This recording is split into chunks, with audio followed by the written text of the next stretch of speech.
Tonight, I will share with you my spiritual journey and my experience. It all started in March 1999, on the 6th of March, when I attended the novitiate program for the first time in conjunction with the late Chief Reverend Dr. K. Sri Dhammananda 80th birthday.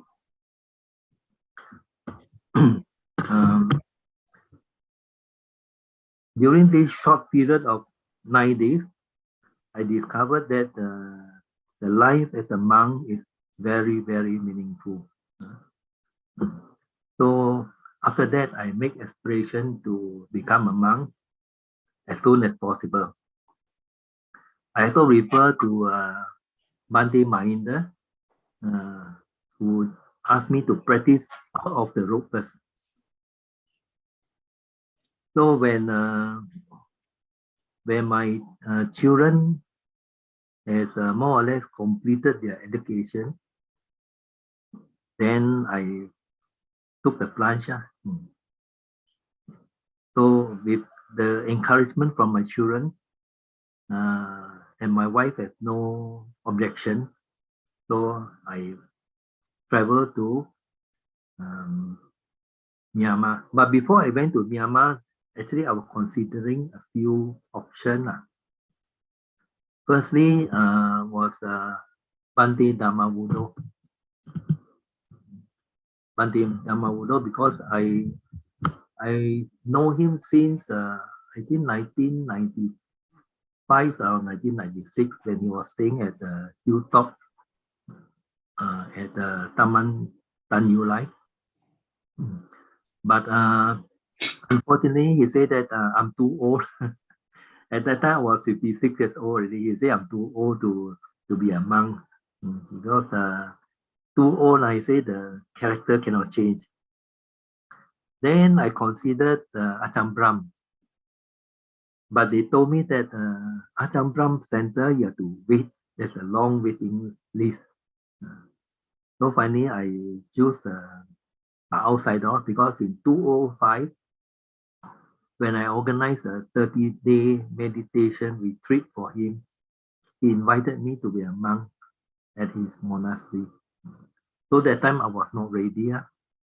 So now when I'm ready, I go to his monastery. But his main monastery is Moromian. I was told that it can be extremely hot. Temperature can go up to 100 degrees Fahrenheit. And I went to check with another monk. He said, yeah, sometimes it's very hot. We have to carry our bed into the bathroom and sleep. It's going to be very hot. So finally, I choose Yangon, because that time Sayadaw U Aganya came down to Dengkil. There's a Dhamma Vijaya Meditation Center. He was the teacher there. So he said that I can go to Yangon for my ordination. But he said I can't be ordained under him because he needs to travel. Because he has been holding retreat everywhere. So he referred me to his another colleague, Sayadaw U Dhammasara. So that's why I got ordained at Yangon branch, Pao Toya. Toya means forest. Pao Toya, Yangon. So initially I stayed there for 7 months. But that place is very noisy, because we are surrounded by 6 other temples, monastery, and pagoda. And it's very, very noisy. So after the initial period of 7 months, I applied to go to Pinulin, place called Pinulin. Old name is Mimiu, because Pao Sayadaw will be having a meditation retreat there. So I got a transfer there. and I was quite happy there. For 17 months, I was there. Until my teacher got transferred to Batam, because the Dayaka donated a monastery to us, and my teacher, Sayadaw U Dhammasara, has to become the abbot there. So I went over to Batam to join him. So the choice of the monastery and the tradition is very important. Because certain place, the emphasis is on meditation. Certain place is on Dhamma study or Sutta, and certain place is only chanting. So ours is more on meditation. That's where my interest is. For Dhamma study, I can study on my own. So this place is quite suitable for me. Of course, we also have to look into our living condition.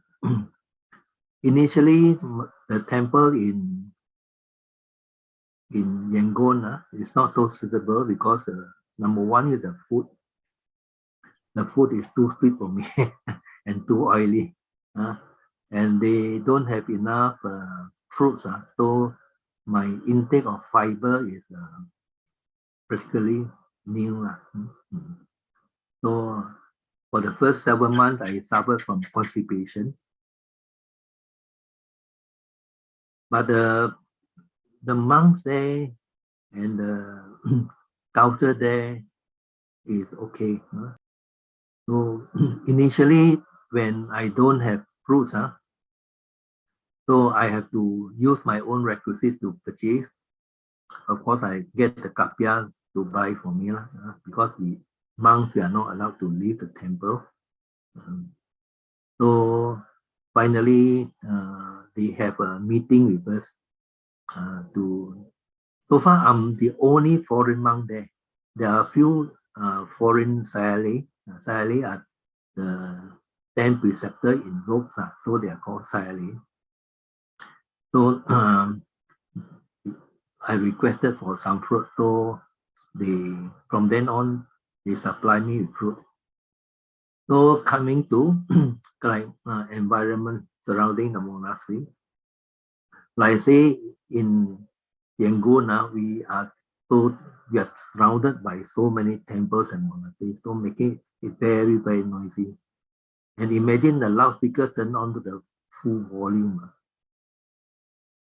And the temperature there is also a bit hot, but it's quite bearable. And the diet, like I say, lack of fiber, lack of fruits. The language is not a problem for us because our teacher can speak English. So getting instruction from them and interview is no problem. So later, after shifting to Pinulin, the place there is very much better because the place is about 3,000 feet above sea level and it's quite cooling. In winter can go until 9 degrees Celsius. It's very nice. And because it is near to China, very near to China, by car, I think it's about 8 hours drive from China. So we have a lot of fruits from China, a lot of things from China also. So, and a lot of veggie from China. So that place is very suitable for staying, and the climate also nice. But when it comes to summer, it can be very, very hot. So it's only a few months. And normally during the summer afternoon, we go to the meditation hall. So we escape from the heat of our kuti.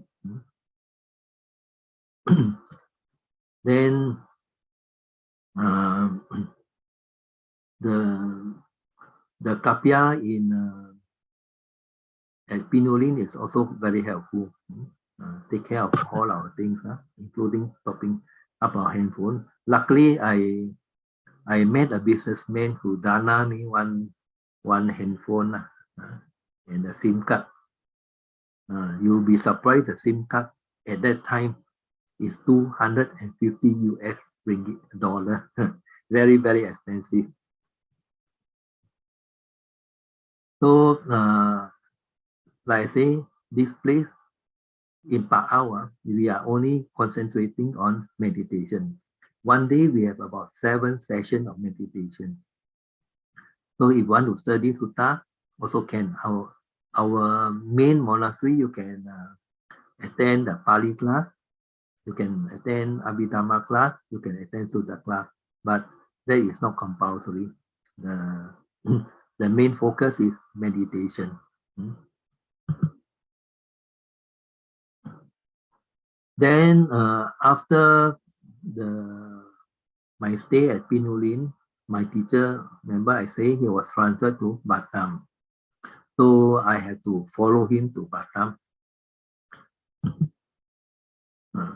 My third place is Batam, where I stayed there for about 1 year. In fact, slightly longer than 1 year. But the place is a bit inconvenient because the Indonesian immigration only allow a 2-month visa. After the 2 months, you have to extend, and each extension costs about Malaysia ringgit 100 ringgit. The 2-month visa is about 200 ringgit, so it's about 100 ringgit per month. So 1 year stay could be 1,200. So after 1 year, I ran short of funds, so I asked to be back in Malaysia. Luckily, in Malaysia, we have a few monasteries. So I joined another Bhante, Bhante Dhamma Putra, up at Sitawana. That place is quite cold because it's the same height as Penang Hill. So I was there for about 1 year or so. There, we just practice on our own. The Bhante Dhamma Putra will just look out at our behavior, our conduct. Then most of the time, the meditation is our own.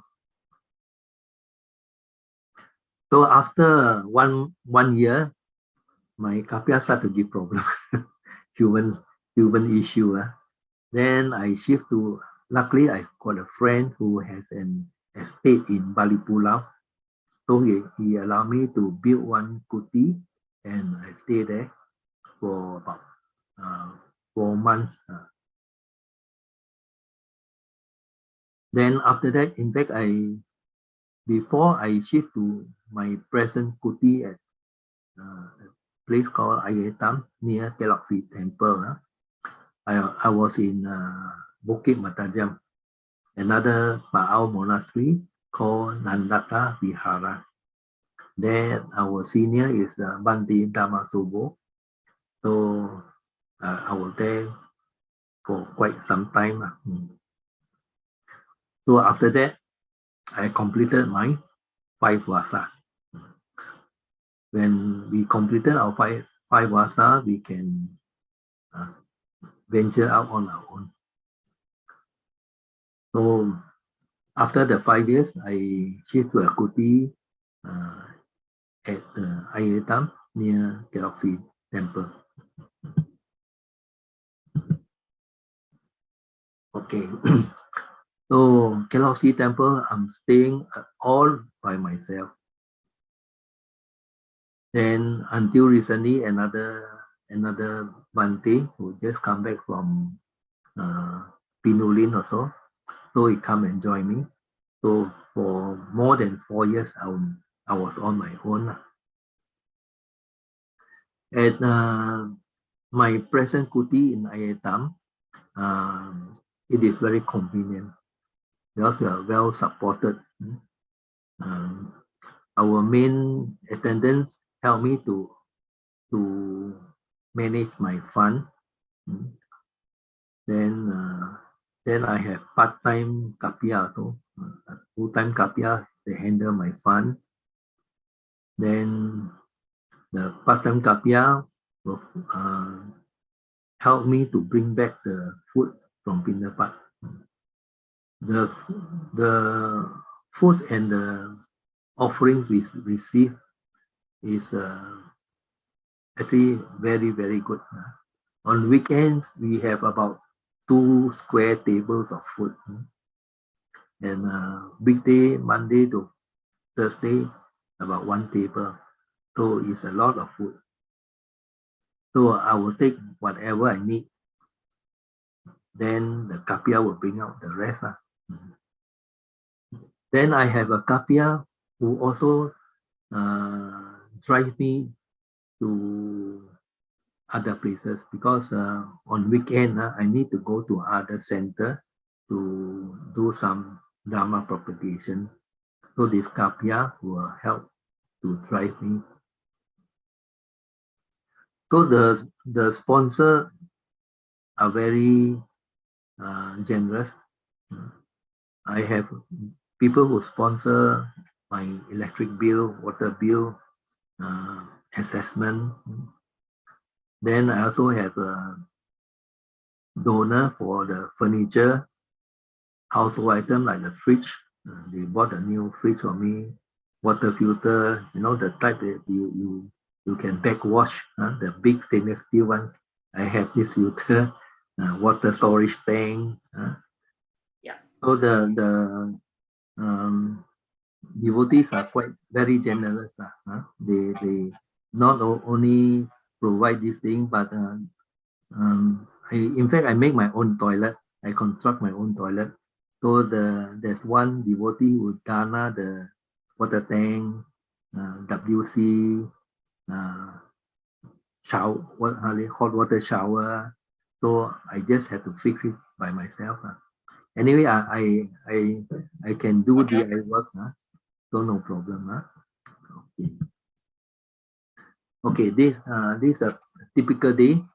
In the morning, I will do a short morning chanting. Then after my chanting, it will be Pindapata time. We can only go out at the break of dawn. So when it's a little bit bright, we can go out. So normally I'll go out with my bowl and a big bag to put everything in. If you can think of the postman bag, something like that, a very big bag. Also, devotee help me to sew. Then after coming back from Pindapat, I will do my daily chores. There are always things to repair, because the kuti I'm staying in is actually a very old house, very run-down house. So there are a lot of repair things to do. And right now there are white ends on a few beams. So some kind devotee, help me to raise some fund to repair the white ant infested timber truss. In fact, the roof truss. And they are going to change the roof for me, because my roof also cracked already, the roof material. So they are going to change into the, I don't know what they call the three layer metal one. In between there's foam. So it's not so hot and it's not so noisy when it rains. So like I say, I do my own tiling. I do my electrical work also, because formerly I was working in an electrical company. So I also did my own tiles. Of course, it's not so nice, but can use. So it's very cost effective. Imagine I make my toilet for less than 1,000 ringgit. And with the, if I ask someone to do, it may cost me about maybe 7,000 to 10,000. So it's very cost effective. So after completing my chores, then I will take a quick shower. Then it will be my lunch puja. I like to do lunch puja. So that will include some chanting. Then after I finish my meal, we have to finish by noon. Our actual noon time and the clock is different. Actual noon time every day change. It's about 1 o'clock to 1:30. It's almost the time like the Muslim walk to Zohor calling for prayers. So that time we cannot eat. So for us, we are allowed to eat 2 meals a day, breakfast and lunch. So after my lunch, I will take a short rest. And then the whole afternoon, I spend my time on meditation. Whatever I do, I stop it. I just stop it. I don't bother. I continue the next day, the next available day. Sometimes I have to go out, like Saturday, I have to go to Padang Serai, a place near to Luna, near Kulim. And Sunday, I go to Sungai Ara. So when it comes to meditation, I let go of everything and concentrate on my meditation. Because meditation is the most important part of our daily life. Okay, then evening, I will begin the evening by evening chanting. This chanting is slightly longer because I have more time. So after chanting, I will prepare my my other work, my other Dhamma work, because every Thursday I have to give a Dhamma talk. Initially, I go to Bodhi Hut Sanctuary, but now because it's MC, because of COVID, so the past 1 year I've been giving Hokkien Dhamma talk over Facebook Live every Thursday morning. So I have to prepare what the material for my talk, because my talk is about the Nikaya. So I can't simply talk. I have to read the Nikaya, then I to understand, then I'll prepare in notes form for my talk. Then I also have to write articles for Meta Lodge Johor Bahru once a month. And every day I also share some sutta with my friends on Facebook, on WhatsApp. Then if I have extra time, I'll read extra. I'll read the Dhamma. So like I say, I chant 3 times, morning chanting, lunch puja, and evening chanting. So my chant, I try to follow what we chant at our monastery, but yes, involved to include other things because I used to receive requests from friends who are sick to chant Bojanga for them, and there are quite a lot of chant to do. So our morning chanting, we also have reflection on the 4 requisites.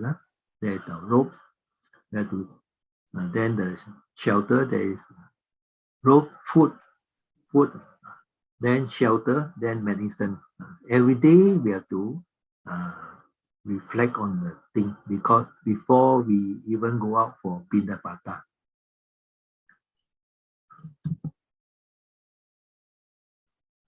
Okay, during my Pindapata experience, during my first 2 years, in fact 3 years, 4 years, even 4 years.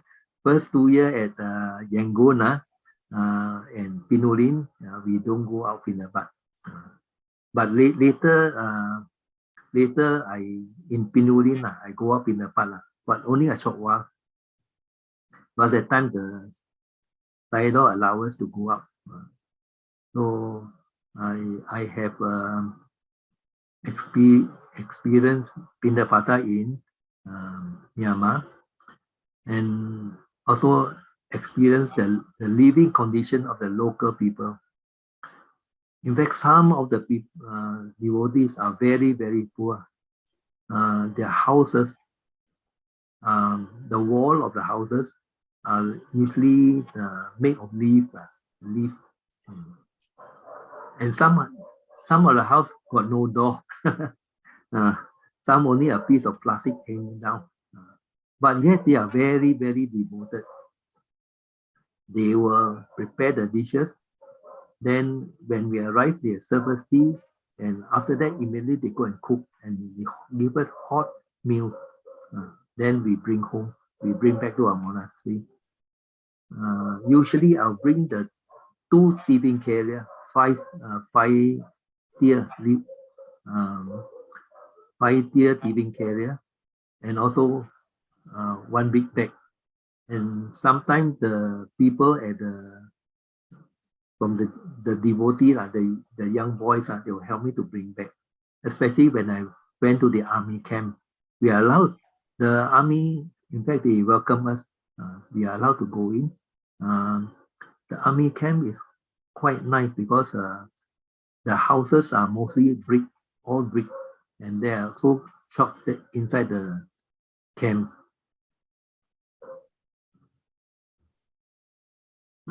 So initially, they don't allow us to go out because of security reason. They are scared that something might happen to us, and also to give us more time to focus on meditation. So now coming back to before the current one, when I was staying in Bali Pulau, I start my Pindapata. I walked together with another Bhante for about 45 minutes, 3-kilometer walk from a place called Sungai Pinang near Bali Pulau to Pandai Aceh, to and fro 6 kilometers. So I really sweat a lot. Then coming back to my present place, it is very convenient, just a 10-minute walk. Then on regular day, Monday to Thursday, I have about 20 to 30 regular devotees performing dana. And on weekdays, Friday, Saturday, Sunday, there are more people. Sometimes about 50, and on Sunday can come out to near to 100 devotees. During the MCO, we still go out for Pindapat. No stopping. So, but of course, the food is less people come out, but still enough to eat. And the people offer us medicine, health supplement. Sometimes give us chia seed, a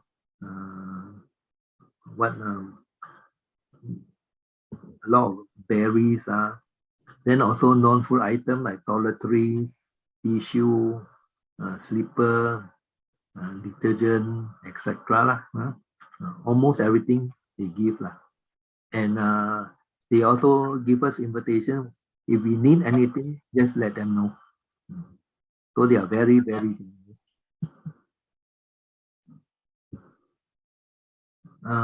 And all items are accepted. In fact, I'm a vegetarian. I like to eat vegetarian, even though it's not required to be a vegetarian. At Pa'au Monastery, it is vegetarian because at our main monastery in Moromian, we have about 1,000 people, about 500 monks, 300 Sarali, and 200 yogi. So if they and the food are all cooked in a monastery. So if they are going to cook, let's say meat, for example, chicken, 1,000 people, you need about 100 chickens. So there'll be a lot of killing. So in our monastery, we don't cook meat, don't cook seafood. But devotees are allowed to bring and offer. So for Pindapata, there are 3 conditions. Number 1, the donor or if the donor cannot come, the representative must be present to offer. And it must be offered at arm's length. And the monk must be present, no? Unless I'm sick. So far never happened. So if I'm sick, so the kapia will help me to bring up the food, no? And hand to me as an offering. So there's a kapia who helped me to bring the food up, all the offerings up to my kuti.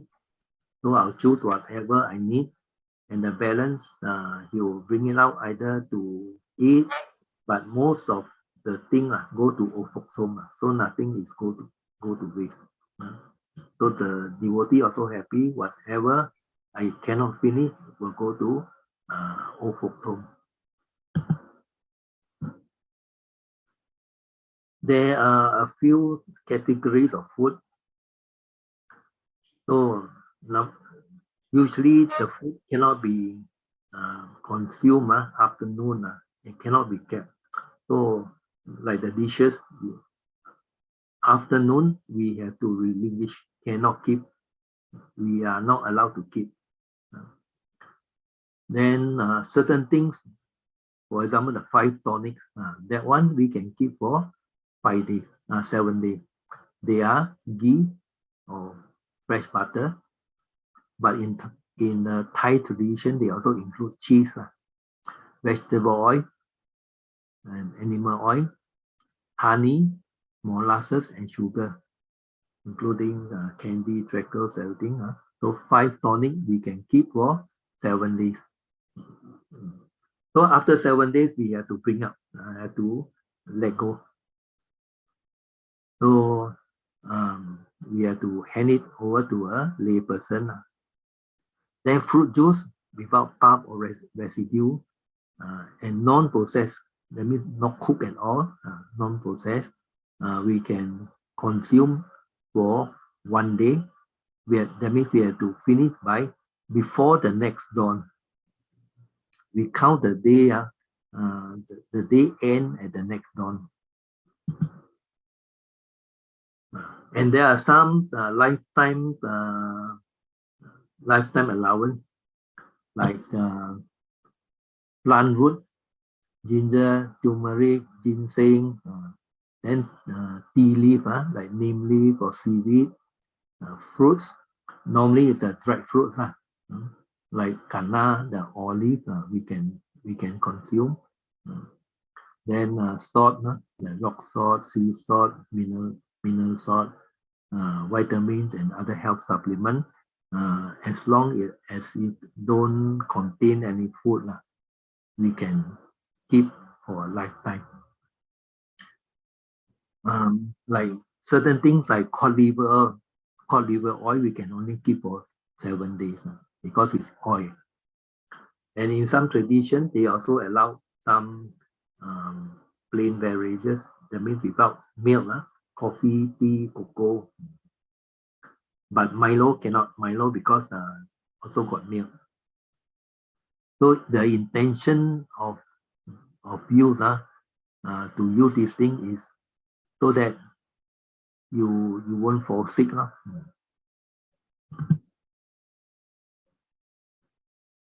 So sitting arrangement with lady. Normally we don't share tables with lay person. So the main reason is to avoid the lady from touching our food, because once you offer to us, you are not supposed to touch, especially the Thai tradition.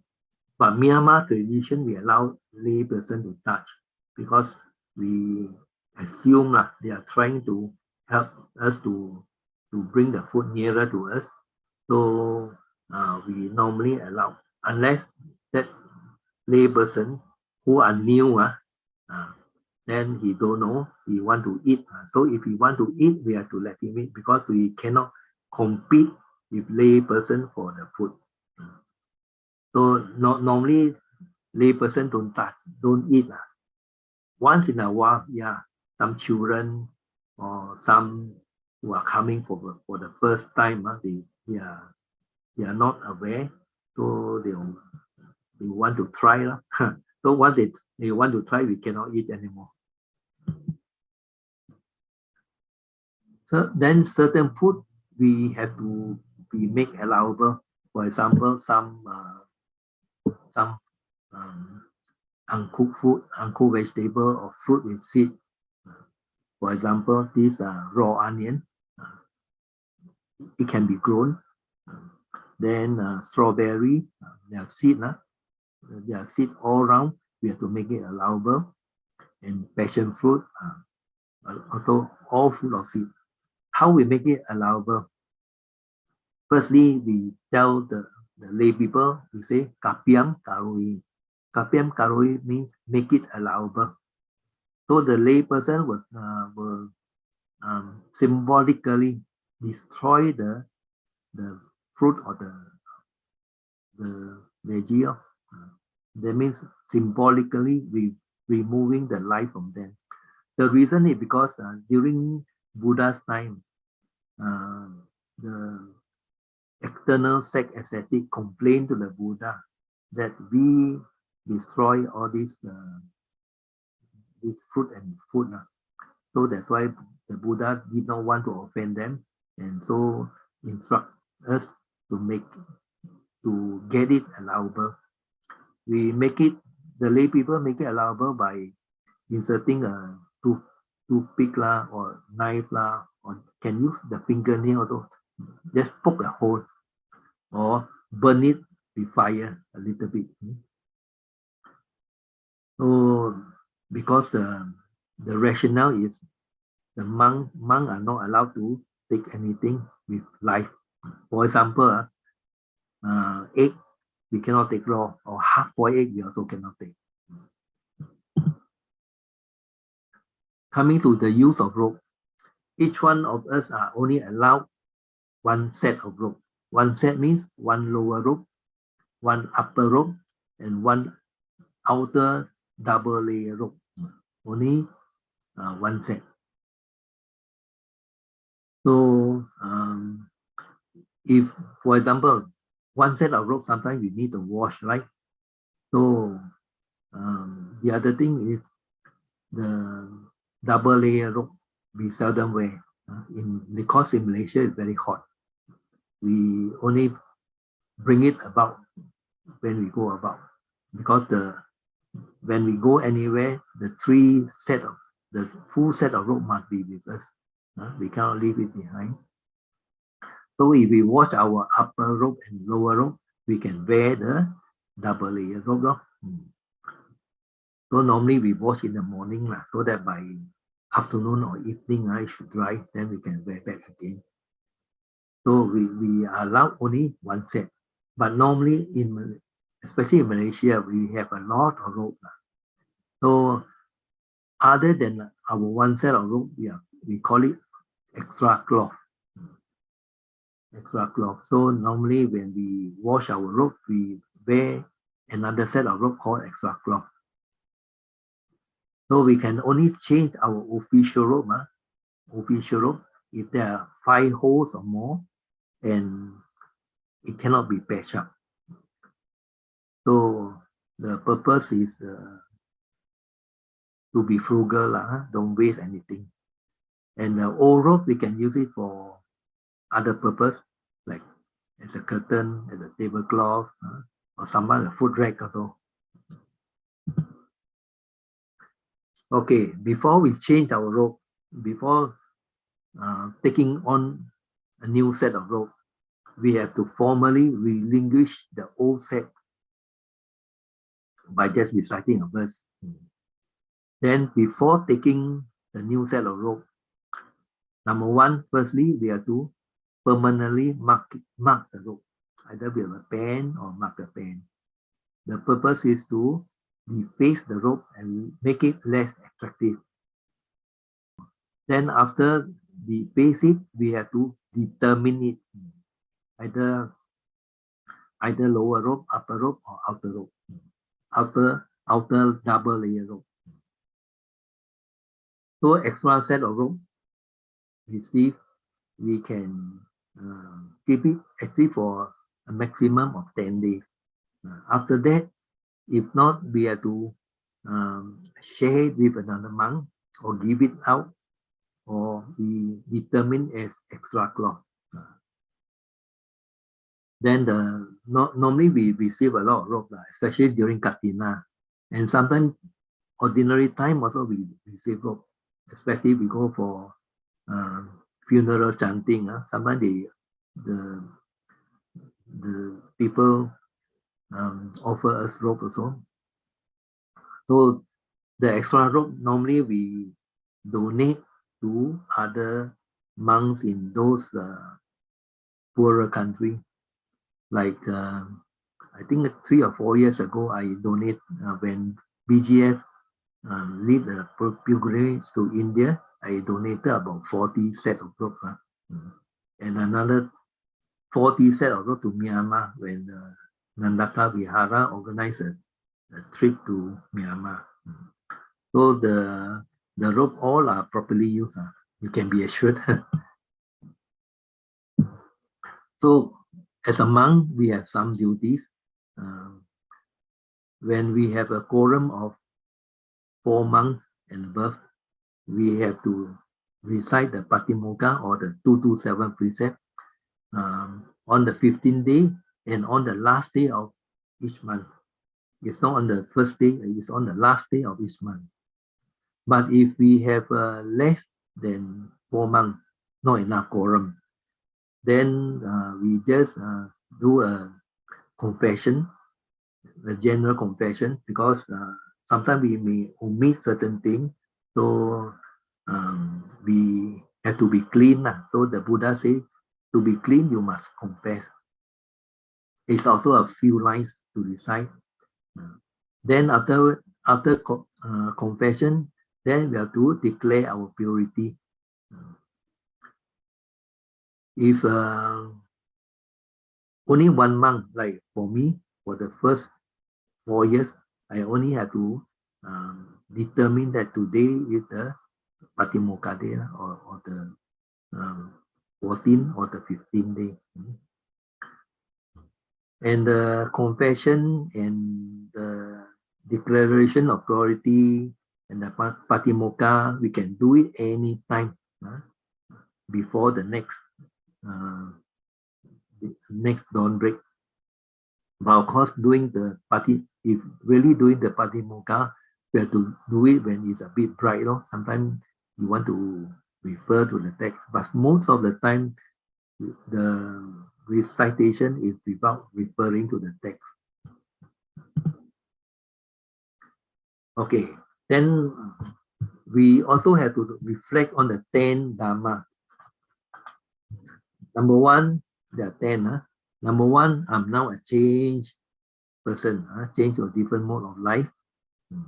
That means formerly I may be boss GM MD so now I'm only a monk. So you must lower your own self. Then number 2, my life depends on others. For all the 4 requisites, everything we depend on others. We depend on the devotee for rope, for food, for shelter, and for our medicine. So we really depend on others.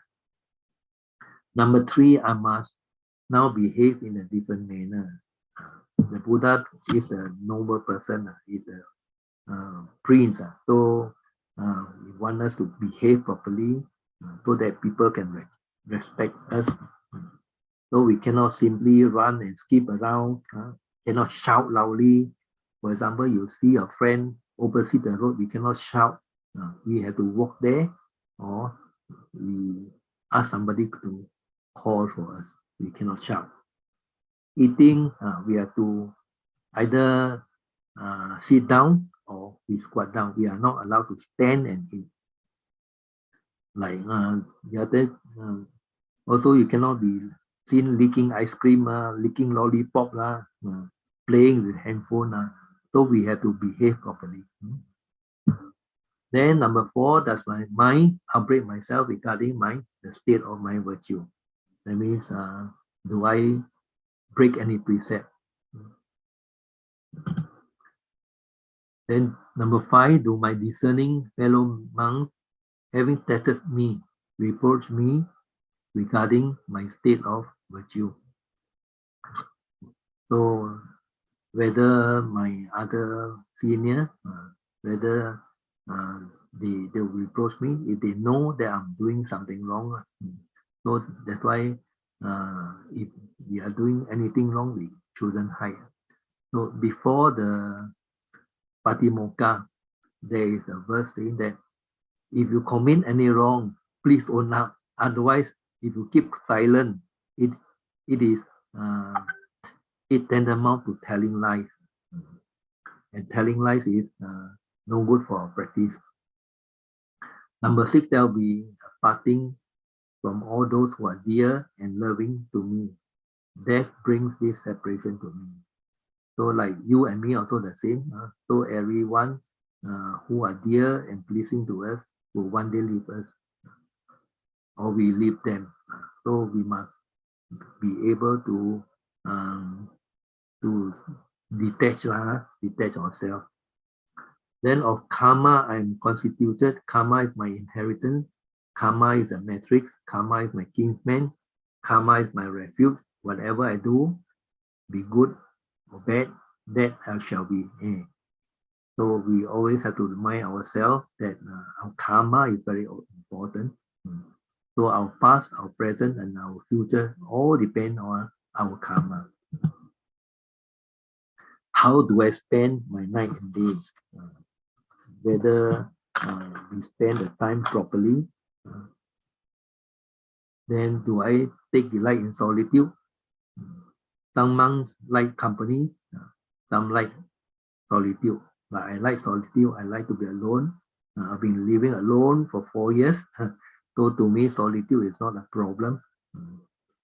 Have I gained superhuman facility, faculties? Have I gained that higher wisdom so that when I'm questioned on this point by my fellow monks at the last moment, when death is approaching, I have no occasion to be depressed or downcast. So if we have use our time properly, day and night, we should be able to make some progress. So, but whatever effort you put in, and if you can't make any progress, it doesn't matter as long as you put your time to good use. But of course, if you have, let's say, jhana, then that depends on your meditation. Then for the other thing, if you attain, let's say, the first, second, third, or fourth state of sainthood, that is different from meditation. That is depending on your wisdom and your conduct.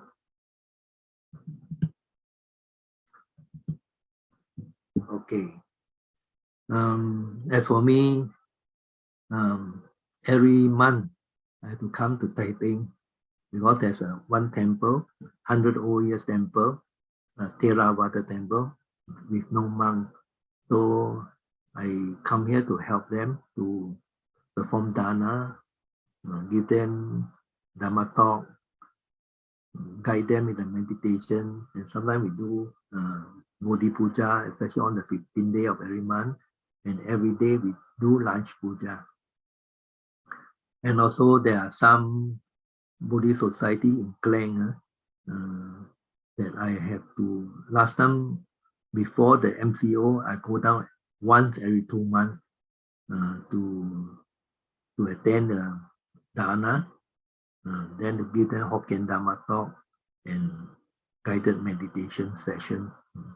So because there's one Buddhist society in Klang, the people help me to renovate my kuti before even I stay, because last time it was really run down, not possible to stay. So they help me to renovate the place.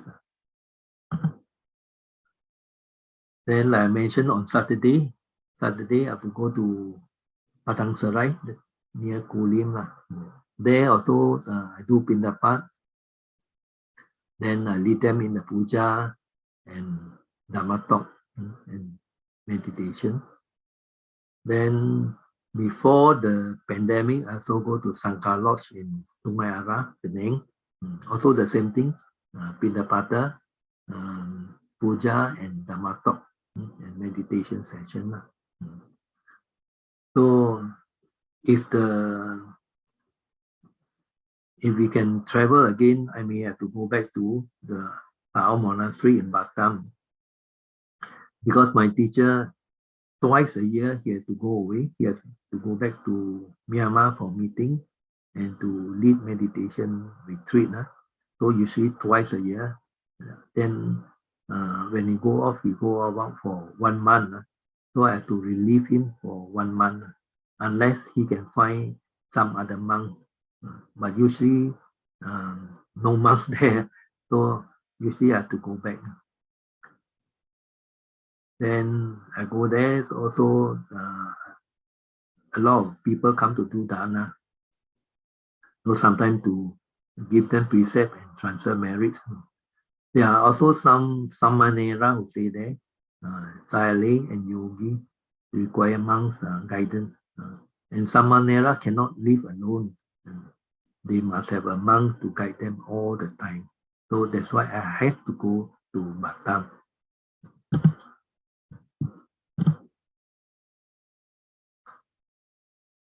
So, like I say, we have to be able to practice and live alone without community of monks. And of course, we must be flexible enough. Which occasion arise, like now, another monk come back from Myanmar. He come and stay with me because he liked my place, because he liked Pindapata and my schedule. I'm very free and easy. For example, lunchtime, you want to eat, what time you eat, as long as you finish by noon. So there's no fixed rule. So evening, you want to do chanting, what time you do? I do my own chanting, you do your own chanting. So our time are very flexible. Then we take we make sure that we take the necessary step in case there are some condition not so conducive for our practice, for our progress. We must maybe move away. For example, when I was staying in Bali Pulau, there is a monk who stayed with me for about 4 months. He become a bit different. He practice differently. He don't practice according to the Buddha's teaching. He practice according to the Guru teaching. So I have to move away from him. So these are our challenges, because sometimes we find condition not so suitable for us.